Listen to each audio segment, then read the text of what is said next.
الفجر نام، پہلے ہی لفظ والفجر کو اس کا نام قرار دیا گیا ہے۔ زمانہ نزول، اس کے مضامین سے ظاہر ہوتا ہے کہ یہ اس زمانے میں نازل ہوئی تھی جبکہ مکہ معظمہ میں اسلام قبول کرنے والوں کے خلاف ظلم کی چکی چلنی شروع ہو چکی تھی۔ اسی بنا پر اہل مکہ کو عاد اور سمود اور فرعون کے انجام سے خبردار کیا گیا ہے۔ موضوع اور مضمون، اس کا موضوع آخرت کی جزا اور سزا کا اثبات ہے جس کا اہل مکہ انکار کر رہے تھے۔ اس مقصد کے لیے جس طرح ترتیب وار استدلال کیا گیا ہے اس کو اسی ترتیب کے ساتھ غور سے دیکھیے۔ سب سے پہلے فجر اور 10 راتوں اور جفت اور طاق اور رخصت ہوتی ہوئی رات کی قسم کھا کر سامعین سے سوال کیا گیا ہے کہ جس بات کا تم انکار کر رہے ہو اس کے برحق ہونے کی شہادت دینے کے لیے کیا یہ چیزیں کافی نہیں ہیں؟ آگے حواشی میں ان چاروں چیزوں کی جو تشریح ہم نے کی ہے اس سے آپ کو معلوم ہو جائے گا کہ یہ چیزیں اس باقاعدگی کی علامت ہیں جو شب و روز کے نظام میں پائی جاتی ہے، اور ان کی قسم کھا کر یہ سوال اس معنی میں کیا گیا ہے کہ خدا کے قائم کیے ہوئے اس حکیمانہ نظام کو دیکھنے کے بعد بھی کیا اس امر کی شہادت دینے کے لیے کسی اور چیز کی ضرورت باقی رہ جاتی ہے کہ یہ نظام جس خدا نے قائم کیا ہے اس کی قدرت سے یہ بعید نہیں ہے کہ وہ آخرت برپا کرے، اور اس کی حکمت کا یہ تقاضا ہے کہ انسان سے اس کے اعمال کی باز پرس کرے۔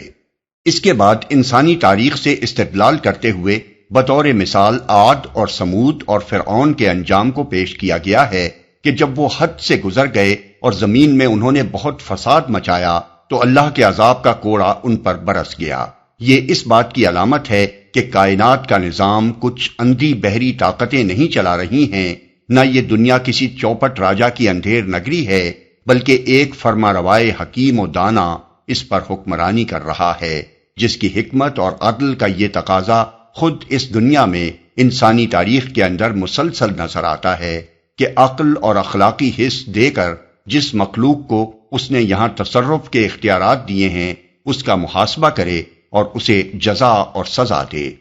اس کے بعد انسانی معاشرے کی عام اخلاقی حالت کا جائزہ لیا گیا ہے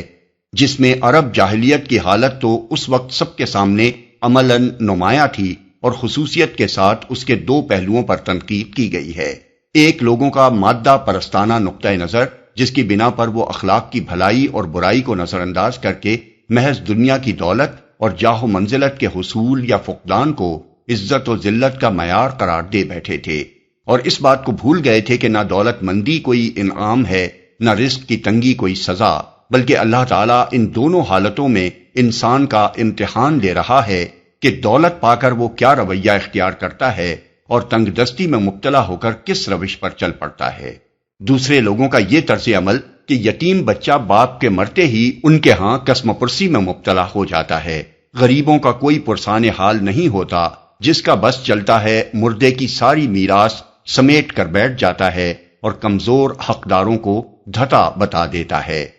اور مال کی ہرس لوگوں کو ایک ایسی نہ بجھنے والی پیاس کی طرح لگی ہوئی ہے کہ خواہ کتنا ہی مال مل جائے ان کا دل سیر نہیں ہوتا۔ اس تنقید سے مقصود لوگوں کو اس بات کا قائل کرنا ہے کہ دنیا کی زندگی میں جن انسانوں کا یہ طرز عمل ہے ان کا محاسبہ آخر کیوں نہ ہو۔